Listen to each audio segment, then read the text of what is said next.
पहला सोपान, चाहे गृहस्थ हो चाहे विरक्त हो, ध्यान देकर सुनो।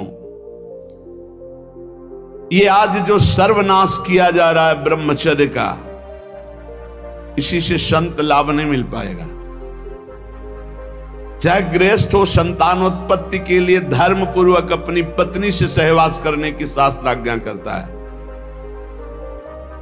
ब्रह्मचर्य सेवन से अमोघ लाभ प्राप्त होता है। पहला, ब्रह्मचर्य सेवन से लाभ, संत संग का पहला लक्षण है आचरण की पवित्रता। आचरण की पवित्रता, इंद्रियों की शांति। इंद्रियों की शांति अर्थात ब्रह्मचर्य, प्रत्येक इंद्रिय का ब्रह्मचर्य। ब्रह्मचर्य से तत्काल प्रभाव बढ़ता है। क्या? स्मरण शक्ति। बहुत ध्यान देने की बात है। अगर आपको भगवत स्मृति में डूबना है तो आपको ब्रह्मचर्य का पोषण करना पड़ेगा, चाहे जो हो। इसके बिना स्मरण शक्ति आपकी काम नहीं करेगी। स्मरण शक्ति बहुत प्रवीण, एक बार जो सुन लिया उसका सैकड़ों बार मनन हुआ, मनन होकर उसके आगे धारणा शक्ति। जो ब्रह्मचारी नहीं, स्मरण शक्ति नहीं होगी, धारण करने की शक्ति नहीं होगी, खोखला जीवन हो जाता है।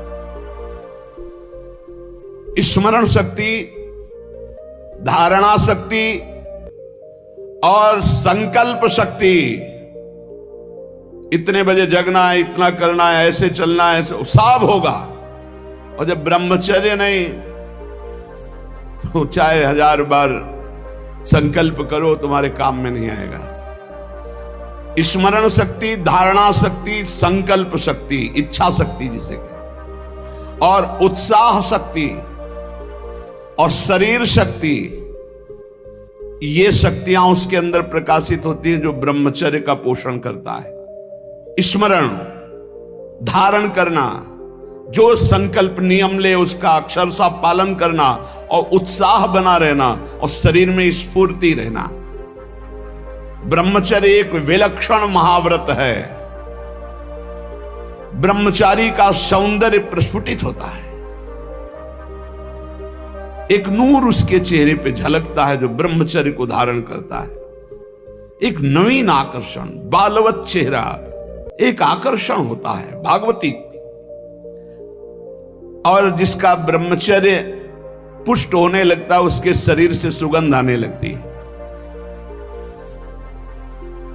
सुगंध, जो भोगी पुरुष होता पास से निकल जाए तो दुर्गंध निकलेगी, और जो ब्रह्मचारी होगा तो उसके शरीर में सौरभ होगी। ब्रह्मचारी का एक एक रोम तेज से युक्त होने लगता है। चेहरे पर हर समय प्रफुल्लता, मुस्कान, उसका हृदय नंदन वन हो जाता है, आनंदवन। बिना किसी कारण की प्रसन्नता बनी रहती है। शरीर अगर किसी असाध्य रोग से युक्त है तो भी उसके विचार कभी रोगी नहीं हो सकते, विचार स्वस्थ रहता है। और जो ब्रह्मचर्य नष्ट करता है, स्मरण शक्ति नष्ट, धारणा शक्ति नष्ट, इच्छा शक्ति नष्ट, उत्साह नष्ट, शरीर शक्ति नष्ट, सिकुड़ा हुआ मुंह, खिन्न मुंह, देखने से ही लगेगा पता नहीं कितना बोझा लादे हुए बैठा है दिमाग में। पथ्यास्यायी व्यायामी स्त्रीस्तु जितात्मा नरो न रोगी स्यात्। रोगी कौन नहीं है? बोले जो सदैव पथ्य का भोजन करता है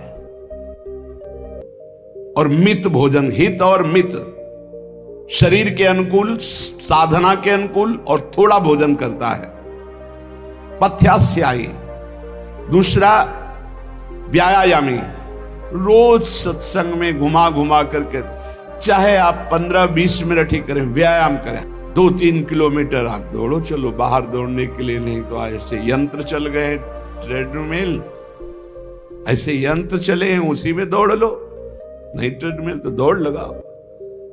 शरीर को एक बार पसीना पसीना करो, थोड़ी सी बैठक, थोड़ी सी थोड़ा व्यायाम करो। ये साधना के लिए, भगवत प्राप्ति के लिए कह रहे हैं, कोई कुश्ती लड़ने के लिए नहीं कह रहे। ये जरूरी है। पथ्यास्यायी, पथ्य का भोजन, मित भोजन करने वाला, और व्यायामी, और स्त्रीषु जितात्मा। स्त्री शरीर है तो पुरुष की तरफ नहीं, पुरुष शरीर तो स्त्री की तरफ नहीं। जितात्मा, आकर्षित ना होना। नरो न रोगी स्यात्, उसे रोगी नहीं कहते, भले वह साध्य रोग से ग्रसित हो। और अगर ये नहीं है तो वो रोगी ही है। आज नहीं तो कल पता चल जाएगा कि वो रोगी है।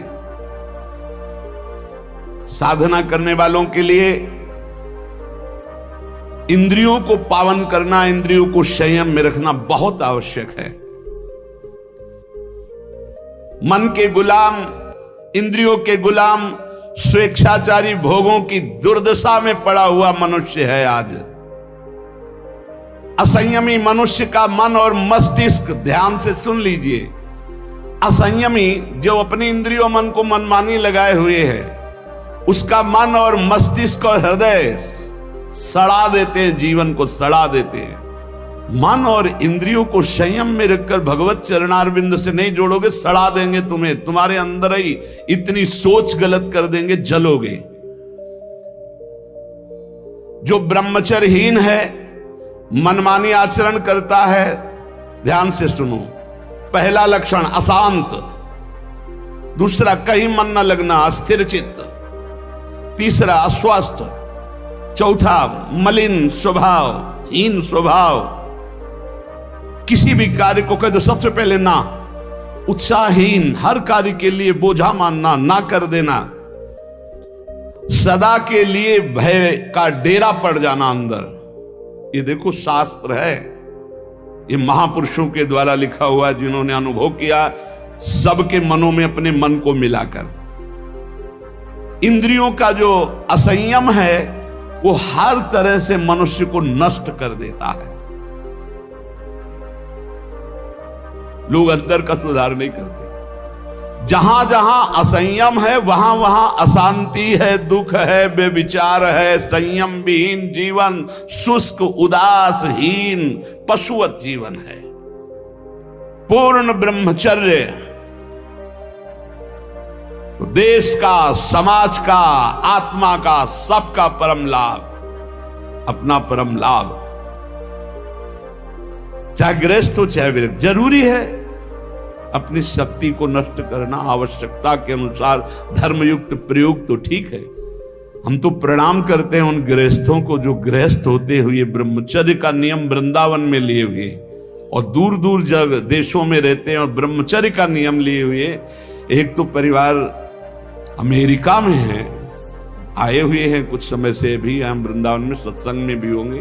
सब सुविधा, अमेरिका जैसे देश में रहने सब सुविधाएं, और बड़े ही सरल सात्विक वृत्ति से, और हितधाम में कसम खाई थी ब्रह्मचर्य की कि हम दोनों मिलकर के कसम खाते हैं कि आज के बाद ब्रह्मचर्य रहेंगे। कैसा जीवन! अपने तो कितने ऐसे परिवार हैं, हम तो उनको प्रणाम करते हैं जो एक साथ पति पत्नी रहकर संयम पूर्वक जीवन व्यतीत कर रहे हैं। बलिहारी भगवान की असीम कृपा है, जिसके संग का डर बना रहता उसी संग में रहकर दोनों निकल गए। कितनी बड़ी हेतु की कृपा! ये है आश्चर्य, ये है आश्चर्य। रात दिन एक साथ रह रहे हैं, फिर भी कसम खा के ब्रह्मचर्य रहे हैं। कितनी अपार कृपा श्री जी की! कैसा मन हो कर देती है श्री जी, नहीं तो बहुत कठिन है, बहुत कठिन है। वही जानते हैं जो इस मार्ग में चलते हैं। जो आचरणहीन है, जिसका भोजन ठीक नहीं है, अब लाख बार कहा जाता है सतोगुण भोजन करो, सात्विक भोजन करो। बाजार का ये अमुक चीज आनी चाहिए। कितने ऐसे बाजार की पैकिंग की चीजें निकलते हैं जिसमें कीड़ा रेंगते हुए चलते हैं। आप फिर पता नहीं कौन सी बुद्धि लोगों में फैल रही है कि घर का दाल रोटी बना करके नहीं खाएंगे, बाजार का आना, ऑनलाइन आना चाहिए। ऑनलाइन में हो जाओगे, हाँ ऑनलाइन में ही चले जाओगे। बहुत समझो, सावधान खान पान, नहीं तो ऑनलाइन में बुद्धि घूमेगी। श्री जी में चित्त लगाने के लिए थोड़ा ऑनलाइन से हटो, थोड़ा सा अपने चित्त को सुधारो। हम कह रहे जबान में अगर सात्विक भोजन केवल जाएगा तो भजन में बहुत रुचि होगी, संयम से रह पाओगे। ये बावरे नहीं थे पुराने संत महात्मा जन की जो सात्विक ब्रजवासियों का अन्न या भिक्षान्न या सात्विक, देखो 10 दिन केवल देखो, शुद्ध दाल रोटी पाओ, मूंग की दाल वाली रोटी पा लो, फिर आप देखो भजन करके, और 2 दिन जरा इधर उधर होटल का पाके देखो, फिर देखो कैसा है। कोई भी कहीं भी हो, सात्विक वृत्ति से अपने घर का भोजन करो, कम से कम दाल पानी से धो लिए हो। और वैसे तो शुद्ध क्या रह गया, इतने केमिकल गेहूं में डाले जाते हैं, वो सब आकर के शरीर के ब्लड प्रेशर को, हृदय को, कई तरह के रोग पैदा करें। अब किसको किसको समझावे। गाय के गोबर आदि से जो फसल होती थी, बहुत 8 मन या 10 मन होते थे।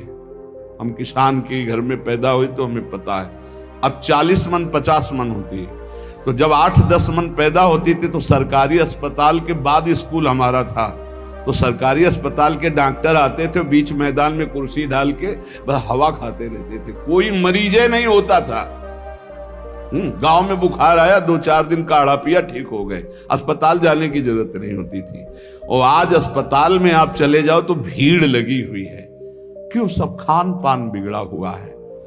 तो जो ब्रह्मचर्य पालन करता है, रोग से लड़ने की सामर्थ्य आती है, शोक स्पर्श नहीं कर सकता, मोह पर विचार करने की सामर्थ्य आती, प्रमाद स्थिति नहीं रहती, अकर्मण्यता नहीं रहती, अकाल मृत्यु नहीं होती, ब्रह्मचारी कभी विचारों से दरिद्र नहीं होता है, चिंता नहीं होती, उसके हिंसात्मक वृत्ति नहीं होती, द्वेष नहीं होता, ईर्ष्या नहीं होती, अशांति नहीं होती। ब्रह्मचर्य समस्त दोषों का नाश कर देता है। तमोगुण रजोगुण का विकार, काम क्रोध लोभ मोह मत्सर अभिमान, इन शत्रुओं को पराजित करने के लिए, आत्मा आनंद में स्वराज्य पर स्थित होने के लिए इंद्रियों का संयम ब्रह्मचर्य अत्यंत आवश्यक है। ब्रह्मचर्य का विमल प्रताप प्रकट होता है। वीरवान बलवान होता है, विद्वान होता है, तपस्वी होता है, मनस्वी होता है, त्यागी होता है, तत्व चिंतन परायण होता है।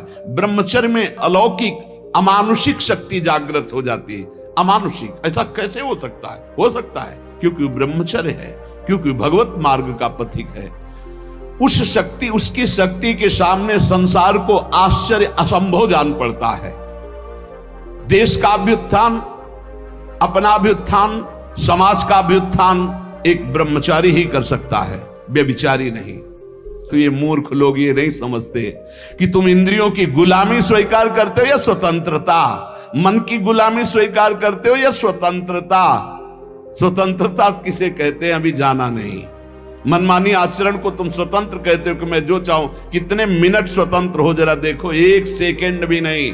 हर वृत्ति तुम्हें गुलाम बनाए हुए है। क्या इंद्रियों का गुलामी कभी स्वतंत्र हो सकता है? विचार करो, स्वतंत्र कौन है? स्वतंत्र है जो संयमी है, संतोषी है, जितेंद्री है। याद रखो, ब्रह्मचर्य सेवन ही प्रभु प्रेम और आत्मज्ञान की नींव और स्वच्छ मार्ग है। शरीर में सहने की सामर्थ्य ब्रह्मचर्य से आती। गर्मी सर्दी बरसात मान अपमान निंदा स्तुति, ये ब्रह्मचर्य से सहने से। ब्रह्मचारी को सबसे पहले अपनी रसना पर नियंत्रण रखना आवश्यक है। जबान पर, जबान बिगड़ी सब बिगड़ा। गंदे आचरण वाले, जिनको पवित्रता का ज्ञान नहीं, जिनको केवल अर्थ पिशाच हैं, नाना प्रकार की अपवित्रताएं करके तुम्हें भोजन परोसते हो, गरम गरम तुम्हारे सामने आया, तुम अमृत समझ के खा रहे हो, तुम्हारी बुद्धि नहीं खराब हो जाएगी? सबसे पहले सतमार्ग में चलने वाले को इस रसेंद्री को मारना होता है। रसेंद्री, ये जीत गए, सब जीत गए। और इस मार्ग में सबसे ज्यादा इसी को दुलार करने का अवसर मिलता है। जहां निमंत्रण होगा वहां चक्क होगा।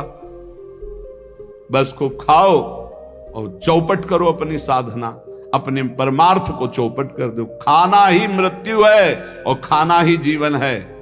जो पवित्र भगवद अर्पित मित आहार करता है वो अपने जीवन को भागवतिक बना लेता। कितना खाओगे? याद रखो, परमार्थ में चलने के लिए रसेंद्री को बहुत शासन में जरूरत है, बहुत शासन की जरूरत है रसेंद्री। अगर रसेंद्रिय आपकी छूटी हुई है तो कोई भी इंद्रिय आपके कब्जे में आने वाली नहीं।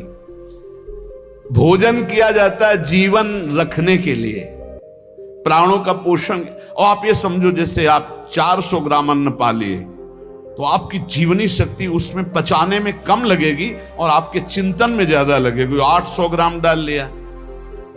एक दिन सुना था 24 घंटे में एक मानव शरीर को स्वस्थ रहने के लिए 400 ग्राम अन्न की जरूरत होती, बस। इसके बाद तो ऊपर ओवरलोड करना है। इतनी हानि है, आप नहीं समझ पा रहे, रोगों का घर बढ़ा रहे हो। थोड़ा भोजन करो, सात्विक भोजन करो, और ऐसा भोजन करो जिसमें तेल आदि गरिष्ठ पदार्थ ज्यादा न हो, तो आपकी जीवनी शक्ति बढ़ेगी। आप उसी जीवनी शक्ति से भजन करेंगे। भजन में मन क्यों नहीं लगता? आप देखो, एक दिन खा के अच्छे और एक दिन 2 रोटी खाओ केवल हमारे कहने के अनुसार, कि आपको लगे कि हाँ भूख लगी अभी, और छोड़ दो, फिर आप भजन में लगो, देखो कैसी वृत्ति जाएगी, सतोगुणी। चंचलता मन की तभी रुकती है जब सात्विक भोजन होता है। नेत्र की चपलता, बार बार इधर उधर देखना, कानों की चपलता, प्रपंच की बात सुन, हर इंद्रिय का ब्रह्मचर्य हमें चाहिए। तो बहुत लाल मिर्च वाला गर्मा गर्म, ये ब्रह्मचर्य के लिए सब हानिकारक। उत्तेजक भोजन नहीं, उत्तेजक दृश्य नहीं, उत्तेजक बातें नहीं, तभी संयम से चला जा सकता है। प्रतिदिन एकाग्रता पूर्वक कुछ सद्ग्रंथों का स्वाध्याय सबको करना चाहिए, सत्संग सुनना चाहिए, परम पवित्र महाभागवतों के चरित्र पढ़ने चाहिए, सरलता पूर्वक विश्वेश्वर भगवान की प्रार्थना, उनका नाम जप करना चाहिए। केवल ऐसे संयम से चलने से सबकी उन्नति का भाव जागृत हो जाता है, निस्वार्थ भाव जागृत हो जाता है। पूरे जगत का मंगल वो कर सकता है जो संयमी है। जो संयमी नहीं, वो दीन दुखी अपनी इंद्रियों के पोषण भरण में लगा रहता है।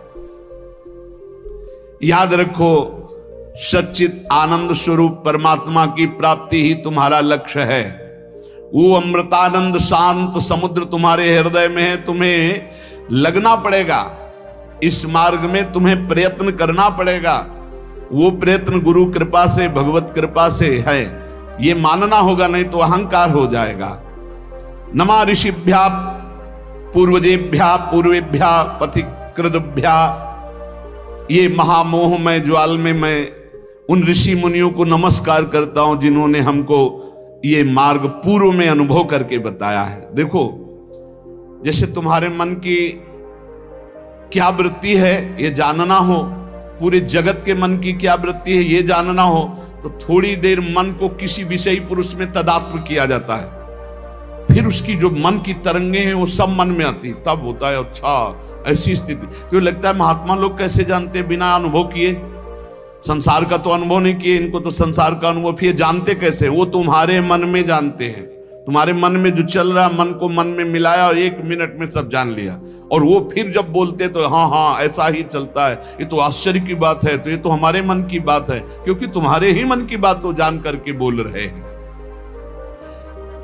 तो अनेक जन्मों में भ्रमण करते हुए ध्येय की प्राप्ति के लिए हमें भगवान ने मानव जन्म दिया। हमें अपनी इंद्रियों को संयम में रख करके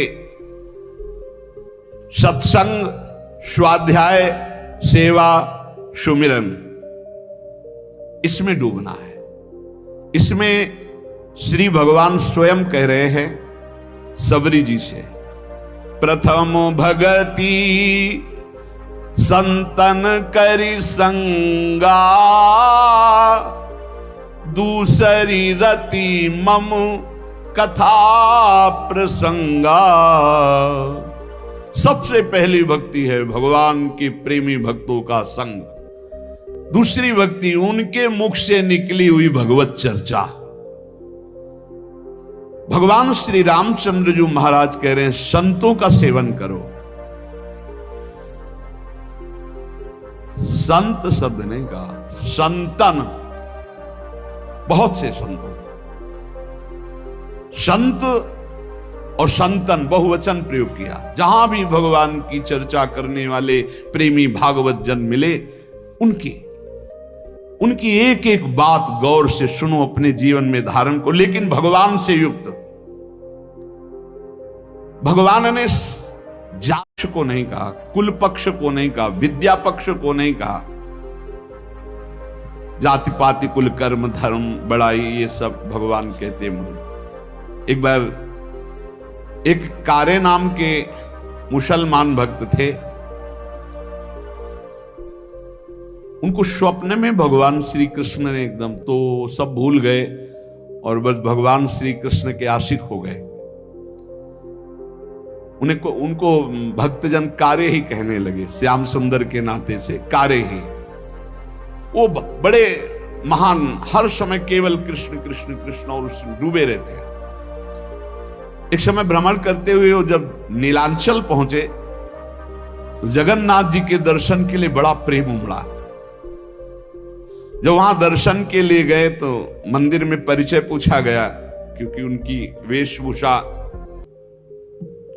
तो देखते ही संशय हो गया कि, तो पूछा तो उन्होंने सच्ची बात बता दी, मैं मुकुल में जन्मा हूं ऐसा है। उनको धक्का मार के बाहर कर दिया गया। तुम जगन्नाथ जी के मेन प्रधान द्वार से ही उनको, जो सेवक जन थे उनको ऐसा मान करके द्वार से ही उनको हटा दिया गया। और वो बहुत अंदर ही अंदर लड़े, हम तो जानते भी नहीं थे आपको, आपने आकर स्वप्न में परिचय दिया, मेरे चित्त को चुराया, अपना दास बनाया और आपने उत्साह पैदा किया कि चलो मेरे दर्शन करने, तो नीलांचल दर्शन कर, फिर ऐसा क्यों धक्का दिलवा दिया, द्वार पर से हटा दिया। तो वो कवि प्रकृति के थे, एकांत में जाकर के बैठ गए और कहने लगे, यदि तू जगत का नाथ तो हमारी भी सुध लीजिए। कह रहे, हे कारे, तूने करार किया, स्वप्न में आकर मेरे दिल को चुराया और बता दिया कि तू ही मेरा स्वामी है, और तू मुझे अलग मान करके धक्का दिलवा करके भगवा दिया। क्या यही प्रेम है? यदि तू जगत का मालिक है, अब मुझसे रहा नहीं जा रहा है, आपने हमारे को अपने दरबार से भगवा दिया। यदि तू सर्वलोक महेश्वर सबका मालिक है तो फिर अब देर मत कर। भक्ति हितकारी भगवान से नहीं रह गया, उन्होंने तुरंत भोग की थाल ली और समुद्र के किनारे बैठे हुए कारे के पास गए। बहुत सुंदर जगन्नाथ जी हैं, ये तो प्रेम विकल रूप इनका है तो अनंत कामदेवों को मोहित करने वाले भगवान श्री कृष्ण ही, ये तो प्रेम विकल। पीछे से आवाज दे कारे, पीछे मुड़ के देवी देखा, अपने हाथ से भगवान ने भोग पवाया। यहां कह रहे कि भगवान किसी जाति पक्ष को, कुल धर्म को, ये सब नहीं देखते, केवल प्रेम धर्म को देखते हैं। इसलिए किसी भी मत का कोई भी भक्त हो, कभी किसी भक्त का अपमान किसी जाति पक्ष या किसी धर्म पक्ष को लेकर नहीं करना चाहिए। जब कोई श्री भगवान के मार्ग में चलता है तो सिर्फ श्री भगवान का होता है, ये बात मानना चाहिए। हरि का भजे सो हरि का होए, जाति पाति पूछे नहीं कोई, ये भक्ति सिद्धांत की बात है। अहो वत्सु पचतो गरीयान यज्ञागे वर्तते नाम तुभ्यम। जब भगवान का कोई प्रसाद तुम्हें पवाने की बात करे तो कभी ये मत कहना कि अच्छा बना है। ये संतों के वचन है, बाबा रामदास जी महाराज करह के उनके वचन। जब तुम्हें कोई भगवत प्रसाद दे तो कभी मत कहना कि बहुत अच्छा बना है, क्योंकि अच्छापन तो ठाकुर जी ने पाया है, हम तो प्रसाद पा रहे हैं। कैसा बहुत प्रसाद मंगल में मृदु स्वादिष्ट, क्योंकि प्रियालाल ने पाया, अच्छा बना है नहीं। नमक कम है या नमक ज्यादा है या कैसा, इस तरह का व्यवहार करने से प्रसाद में अपराध बुद्धि हो जाएगी।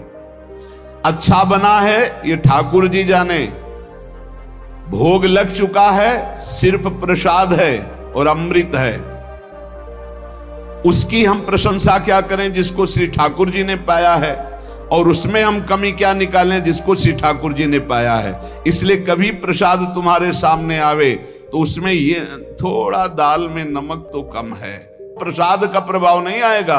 प्रसादे सर्व दुखा नाम हानिरस्योपजायते, जैसा है वैसे ही प्रसाद पाना चाहिए। और कभी अच्छी बुरी भावना नहीं करनी चाहिए, कभी पकवान अन्न फलहार की भावना नहीं। प्रसाद सिर्फ प्रसाद है। श्री स्वामी रामदास जी महाराज कह रहे, स्वामी जी महाराज कह रहे, जौलों ठठरी शीश पर तो राम राम है सत्य, मानुष बैठे मसान में तो ज्ञान कथें अलबत, ज्ञान कथें अलबत रहेगा रहा न कोई। आपस में बैठते जब जाते हैं बोले राम नाम सत्य, वहां बैठते हैं, भैया रो मत, यहां किसी को नहीं रहना, सबको जाना, बड़ा ज्ञान बघारते हैं। और नहाए धोए कर घर चले ऐसे ज्ञान भवगत, जौलों ठठरी शीश पर तो राम राम है सत्य। ऐसा ज्ञान किस काम का? आपस में बैठकर ज्ञान की चर्चा की, संसार में सब असत्य है, नाशवान है, रो मत, तो घर गए फिर उसी असत्य में लग गए। इसलिए हमें चाहिए कि ऐसे हम संतों का संग करके उस ज्ञान को व्यर्थ ना करें। बड़ा सूक्ष्म स्वरूप महापुरुषों ने वर्णन किया। आप इतना वर्णन करते हैं कि सब संत कृपा से ही भगवत प्राप्ति होती, ज्ञान की प्राप्ति होती है, तो प्रयत्न फिर किस बात का? बहुत सुंदर महापुरुषों के सामने जो प्रश्न किए गए, संत भाव कृपा भाव, इसी से भगवत प्राप्ति होती है, फिर प्रयत्न की क्या जरूरत है? यदि प्रयत्न की जरूरत है तो यह क्यों वर्णन किया जाता है कि भगवत प्राप्ति प्रयत्न से नहीं होती, कृपा से होती है? भगवत कृपा से होती तो सबको भगवत प्राप्ति हो जानी चाहिए, क्योंकि प्रयत्न से होती नहीं है। और प्रयत्न से होती तो फिर भगवत कृपा से होती है, ऐसा कैसे हो सकता है? संत कृपा से होती है, भगवत कृपा से होती है, यही शब्द सुनते चले आ रहे हैं। हमारा प्रयास, हमारे प्रयत्न से भगवत प्राप्ति नहीं होती, ठीक है? तो सबको भगवत प्राप्ति हो जानी चाहिए, क्योंकि संत और भगवान की समान सब पर कृपा होती, फिर प्रयत्न की जरूरत क्या है? फिर यह क्यों कह दिया जाता है कि तुम अधिकारी नहीं हो?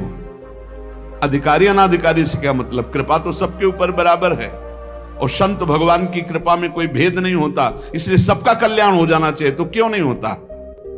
इसका उत्तर यह है कि भगवत प्राप्ति केवल भगवत कृपा, संत कृपा से ही होती है, मोक्ष मूलम गुरु कृपा। पर परमात्मा की कृपा, संत की कृपा सभी पर है, बिल्कुल सत्य समझो। पर तीव्र चाह आपको करनी होगी।